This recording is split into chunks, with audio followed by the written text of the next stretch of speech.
नमस्कार।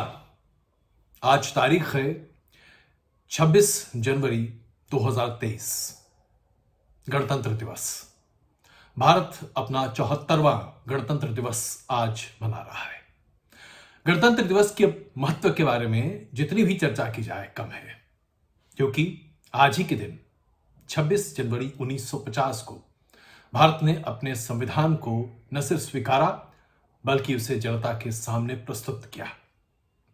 संविधान जो कि संविधान सभा की पहली बैठक 9 दिसंबर 1946 में जब शुरू हुई थी, 165 दिन लगे, 11 सत्र हुए और इन 11 सत्र में जो डॉक्यूमेंट आज हम सबके सामने है उसमें 100 से ज्यादा संविधान के संशोधन हो चुके हैं।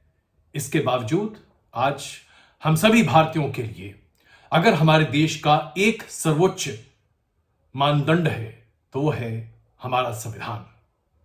दुनिया का सबसे बड़ा लोकतंत्र जो कि अपने संविधान के आधार पर आज भी चल रहा है।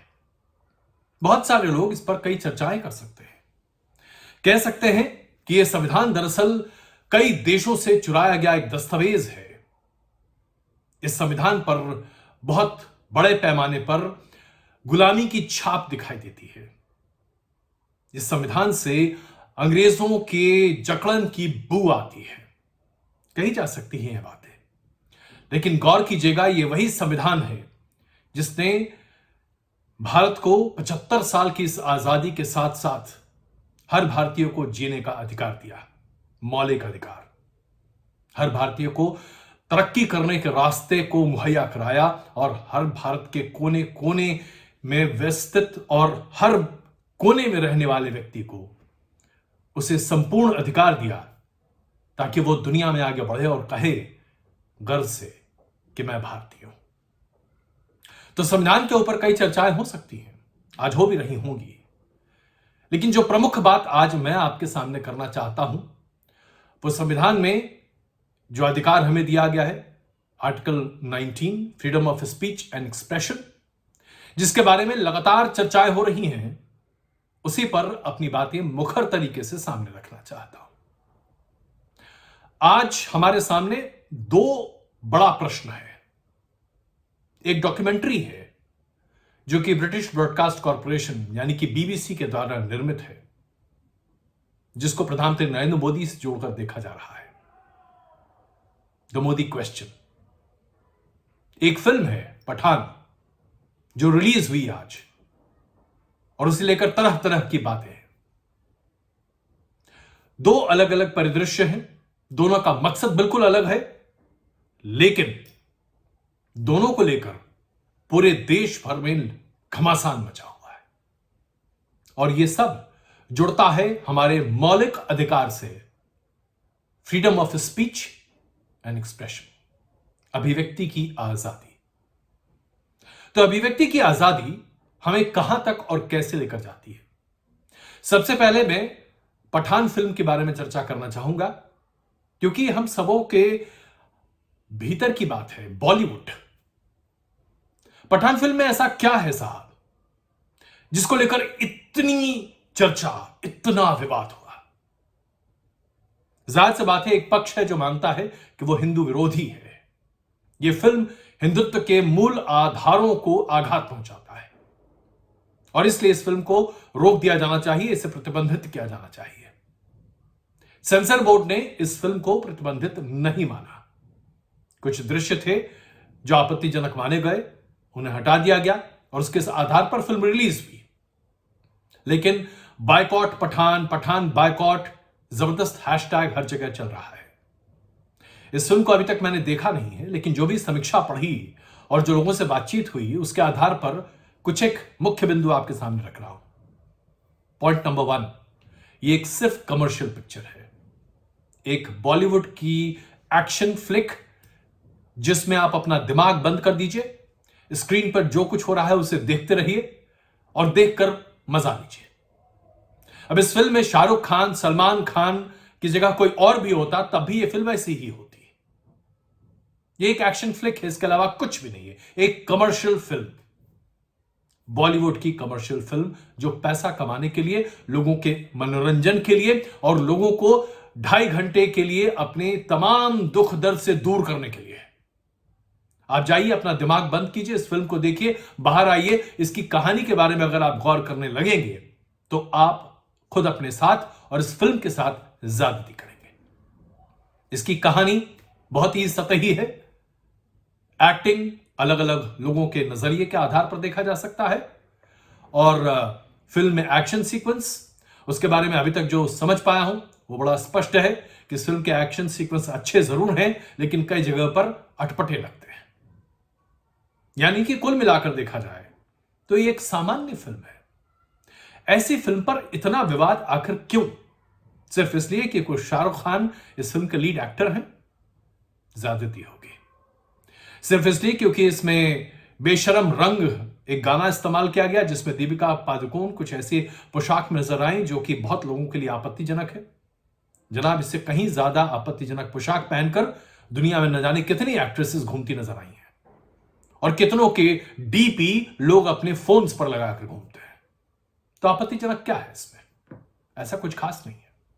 यानी कि अगर देखा जाए मौलिक तौर पर तो इस फिल्म का अगर विवाद होता ही नहीं तो शायद ये एक सामान्य फिल्म होती, इसके बारे में कोई चर्चा नहीं होती और शायद ये फिल्म अपने पहले दिन 50 करोड़ रुपए कमाने का दावा भी नहीं करती। तो क्या हुआ इस फिल्म को? इस विवाद से क्या मिला किसी को? शायद कुछ नहीं। निर्माता, निर्देशक और एक्टर एक्ट्रेसेस को सुर्खियों में बने रहने का एक जबरदस्त मौका मिला और कुछ लोगों को अपनी राजनीति की दुकान चमकाने का। अभिव्यक्ति की आजादी का ये एक पहलू है जो अभी आपके सामने मैंने रखने की कोशिश की है, जिसमें कुछ भी नहीं था लेकिन एक बवंडर बनाने की कोशिश की गई। अब यह बवंडर किसके लिए सार्थक होगा और किसके लिए दुखद होगा, ये आने वाले 2-4 हफ्ते में स्पष्ट हो जाएगा। तो आइए अब दूसरी बड़ी डॉक्यूमेंट्री की चर्चा करते हैं जो कि हमारे राजनीतिक परिदृश्य में बहुत महत्वपूर्ण है। द मोदी क्वेश्चन, बीबीसी के द्वारा निर्मित 2 पार्ट की यह डॉक्यूमेंट्री, मैंने उसे पूरे तरीके से देखी है, फ्रेम बाय फ्रेम। इस डॉक्यूमेंट्री को देखने के बाद जो मुझे खुद एहसास हुआ वो आपके सामने कुछ इन शब्दों में रख रहा हूं। Point number 1, the Modi question documentary सिर्फ एक माइंडसेट से बनाई गई है। निर्माता और निर्देशक ने यह तय कर लिया कि हमें इस डॉक्यूमेंट्री को इस एंगल से ही रखना है और वो एंगल बड़ा सीधा और स्पष्ट है कि भारत में मोदी काल में मुसलमान सुरक्षित नहीं है। और ये आज सिर्फ सुरक्षित नहीं है, ये पहले भी असुरक्षित थे, क्योंकि 2002 में गुजरात में जो दंगे हुए उसमें मुसलमानों के असुरक्षा के भाव को कहीं ज्यादा प्रखर तरीके से सामने रखा गया। अब अगर इस लाइन ऑफ थॉट को आप लेकर चलें और इसी लाइन ऑफ थॉट पर आप एक डॉक्यूमेंट्री बना दें तो आप सही हो सकते हैं, लेकिन क्या यह वास्तविकता है? पॉइंट नंबर 1 को मैं इसलिए पूरी तरीके से खारिज करना चाहूंगा क्योंकि इसमें वास्तविकता नहीं, सिर्फ एक पहलू है और किसी भी घटना का सिर्फ एक पहलू प्रदर्शित करना एक मानसिकता को प्रदर्शित करता है, इसके अलावा कुछ भी नहीं। अगर वो मानसिकता ऐसी नहीं होती, मानसिकता दूसरी होती, तो आपको कुछ और दिखाई देता। यानी कि इसमें एक एजेंडा है और यह एजेंडा स्पष्ट है कि भारत में अल्पसंख्यक मुसलमान सुरक्षित नहीं है। मैं इसके मेरिट और डिमेरिट पर नहीं जा रहा, उस पर शायद बाद में चर्चा करूंगा, लेकिन पहले जो मुखर बिंदु निकल कर आ रहे हैं उस पर चर्चा करता हूं। पॉइंट नंबर 2, इस पूरी डॉक्यूमेंट्री में दोनों पार्ट में हिंदू पक्ष की कोई दलील सामने नहीं है, कोई भी दलील सामने नहीं है। ऐसा कैसे हो सकता है? जाहिर सी बात है, हिंदू पक्ष को बोलने का कहीं मौका दिया ही नहीं गया।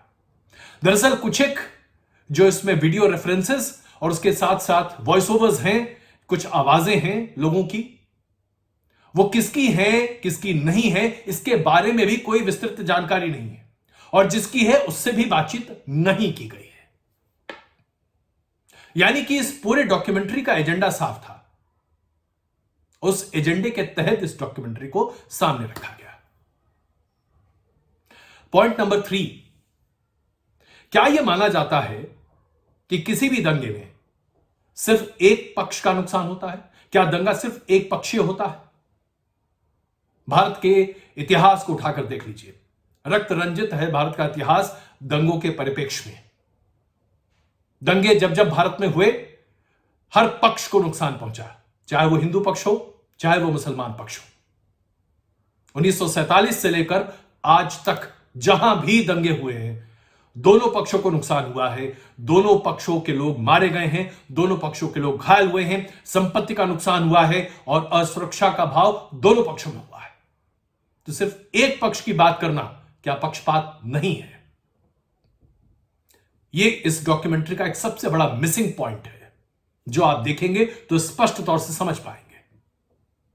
पॉइंट नंबर 4, इस पूरे डॉक्यूमेंट्री में यह साबित करने की कोशिश की गई है कि सरकार सक्रिय तौर पर दंगा करवाना चाहती थी, लेकिन उसके लिए कोई साक्ष्य नहीं है, कोई भी डॉक्यूमेंट्री एविडेंस नहीं है, कोई रिटन एविडेंस नहीं है, और न ही किसी भी अदालत के द्वारा ऐसा कोई एविडेंस पाया गया है। डॉक्यूमेंट्री में बार बार कहा जा रहा है कि सुप्रीम कोर्ट ने भी इस पूरे मामले में गुजरात सरकार को कहीं भी दोषी नहीं पाया, और ना ही प्रधानमंत्री नरेंद्र मोदी को, जो उस वक्त गुजरात के मुख्यमंत्री थे। तो फिर किस आधार पर निष्कर्ष पर पहुंचा गया? इस डॉक्यूमेंट्री की शुरुआत निष्कर्ष से है। निष्कर्ष यह है कि मोदी काल में दंगे हुए।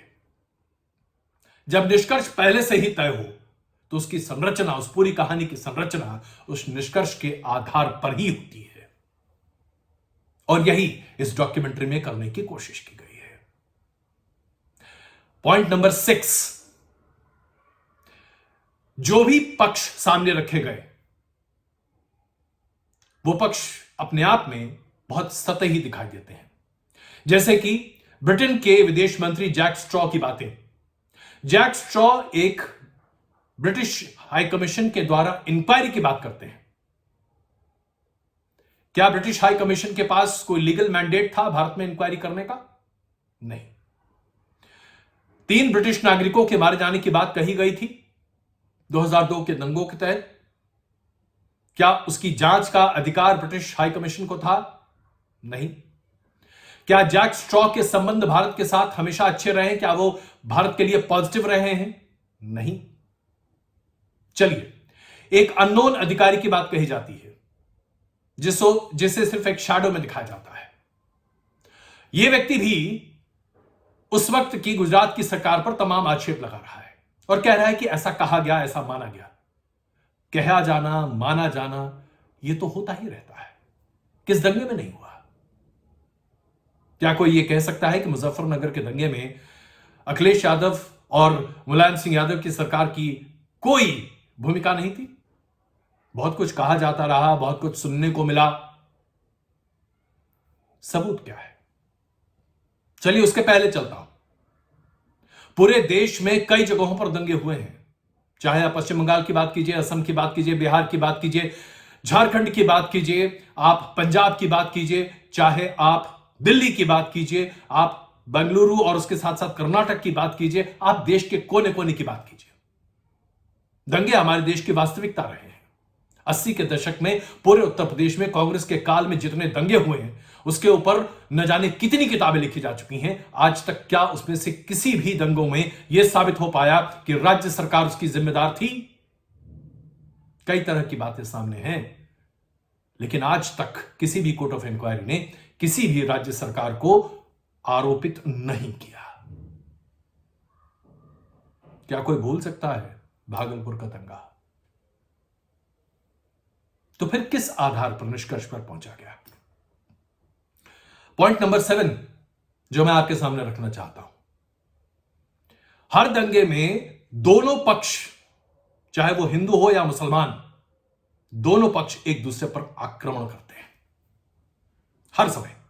कई दंगे मैंने खुद कवर किए हैं, जानता हूं दंगों का दंश भी और दंगों की वास्तविकता भी। इस देश में सिर्फ एक दंगा हुआ है साहब, 1984 सिख दंगा, जो सिर्फ एक तरफा था, सिर्फ एक तरफा। सिखों के ऊपर जुल्म हुआ, सिखों की जान गई, सिखों की प्रॉपर्टी गई, सिखों को इस देश में होते हुए भी इस देश का नागरिक न बनाने का एक पूरा अभियान चला। 3 दिन तक, 3 दिन 72 घंटे दिल्ली से लेकर तमाम देश के कोने कोने में सिखों को चुन चुन कर मारा गया। क्या सिखों ने प्रतिकार किया? और अगर नहीं तो आज किस आधार पर सिर्फ माफी मांग लेने से कांग्रेस पार्टी को क्लीन चिट मिल जाती है? नहीं मिलती ना। यही मैं आपके सामने रखना चाहता हूं। ये तमाम पॉइंट्स आपके सामने रखकर बस ये सोचने के लिए मजबूर करना चाहता हूं कि देखिए हर घटना का अलग अलग आयाम है, उसके पहलू हैं। मैं यहां पर किसी के समर्थन या किसी के विरोध की बात नहीं करना चाहता और ना ही कर रहा हूं। मैं बस एक पत्रकार के तौर पर, एक न्यूट्रल जर्नलिस्ट के तौर पर एक दंगे की वास्तविकता को समझने की कोशिश कर रहा हूं, जो कि एक डॉक्यूमेंट्री के द्वारा प्रदर्शित की गई। हमें यही तो सिखाया गया था, दोनों पक्षों को देखो। दंगों को मैंने भी कवर किया 2002 के, लेकिन एक पक्ष नहीं देखा। नुकसान दोनों पक्ष का था। किसका ज्यादा किसका कम, यह तय करने का काम अदालत का, हमारा नहीं, एक पत्रकार का नहीं। और बीबीसी की डॉक्यूमेंट्री यही करने की कोशिश करती है। वो एक पक्ष एक लाइन लेकर आगे चल रही है और वो लाइन बहुत स्पष्ट है, और वो ये कि भारत में अल्पसंख्यक मुसलमान सुरक्षित नहीं है। भारत को हिंदू राष्ट्र बनाने की कोशिश की जा रही है और उस कोशिश में शीर्ष नेतृत्व सुविधा तौर पर शामिल है और प्रधानमंत्री नरेंद्र मोदी पर आश्रित। प्रधानमंत्री नरेंद्र मोदी सक्षम हैं अपनी छवि को बचाने के लिए। उन्हें किसी भी व्यक्ति की जरूरत नहीं है मदद की। आज अगर देश में कोई सबसे लोकप्रिय नेता है तो वो है प्रधानमंत्री नरेंद्र मोदी, जिनके पास भारत के 70% से भी ज्यादा लोगों का समर्थन प्राप्त है। और अगर आज भारत के लोग ये मानते हैं कि प्रधानमंत्री नरेंद्र मोदी भारत को हिंदू राष्ट्र घोषित करने की कोशिश कर रहे हैं, तो जाहिर सी बात है इसका विरोध करने का अधिकार सिर्फ भारतीयों को है, किसी बीबीसी, किसी ब्रिटेन की कंपनी को नहीं। अगर भारत यह मानता है कि हम सेक्युलर देश नहीं हैं, तो यह तय करने का अधिकार भारत को है, ना कि किसी भी विदेशी ताकत को, और ना ही किसी ब्रिटेन के फॉर्मर फॉरेन सेक्रेटरी को। जाहिर सी बात है चर्चाएं बहुत हो सकती हैं, बहुत लंबी भी हो सकती हैं, विस्तृत भी हो सकती हैं। गुजरात के दंगों के बहुत सारे पहलू हैं साहब, उस पर अनंत चर्चाएं हो सकती हैं। वैसे ही सिख दंगों पर भी अनंत चर्चाएं हो सकती हैं, होती रही हैं। उत्तर प्रदेश में जो दंगे लगातार होते रहे पूरे 80 और 90 के दशक में, उस पर भी चर्चाएं होनी चाहिए। बिहार में भी जो दंगे हुए उस पर क्यों नहीं कोई चर्चा करता? बिहार शरीफ, भागलपुर, समस्तीपुर, पटना, क्यों भूल जाते हैं लोग? बंगाल का आसनसोल, मालदा, क्यों भूल जाते हैं? असम, क्यों भूल जाते हैं? सिर्फ एक दंगे के बारे में चर्चा होगी और बाकियों की चर्चा नहीं होगी। यह तो ज्यादती है साहब। अगर चर्चा करनी है तो समग्र दंगों पर करनी चाहिए। अगर भारत में अल्पसंख्यक असुरक्षित हैं तो आज से नहीं, 1947 से है। क्योंकि अल्पसंख्यक होने के साथ साथ मुसलमान पक्ष को यह समझना भी पड़ेगा कि आज दुनिया की सबसे बड़ी आबादी में दूसरा देश है भारत, जहां मुसलमान रहते हैं। सबसे बड़ी आबादी है इंडोनेशिया के बाद मुसलमानों की भारत में। तो क्या वाकई में मुसलमान भारत में अल्पसंख्यक हैं? 140 करोड़ की आबादी वाले देश में अगर 35 से 40 करोड़ मुसलमान हैं तो क्या आप इसे अल्पसंख्यक मानेंगे? अगर अल्पसंख्यक मानना है तो फिर हमें सिखों का अल्पसंख्यक मानना चाहिए, जैन को मानना चाहिए, बौद्ध को मानना चाहिए, ज़ोरास्ट्रियंस को मानना चाहिए। दूसरी सबसे बड़ी आबादी है मुसलमानों के हिंदुस्तान में। उन्हें किस बात का डर है? किस बात का डर होना चाहिए? यह देश उतना ही मुसलमानों का है जितना हिंदुओं का है। तो जाहिर सी बात है, इस देश के विभाजन, विघटन और इसे तोड़ने के लिए, इसकी तरक्की और इसके विकास की रफ्तार को रोकने और बाधित करने के लिए कुछ ताकतें लगातार काम कर रही हैं।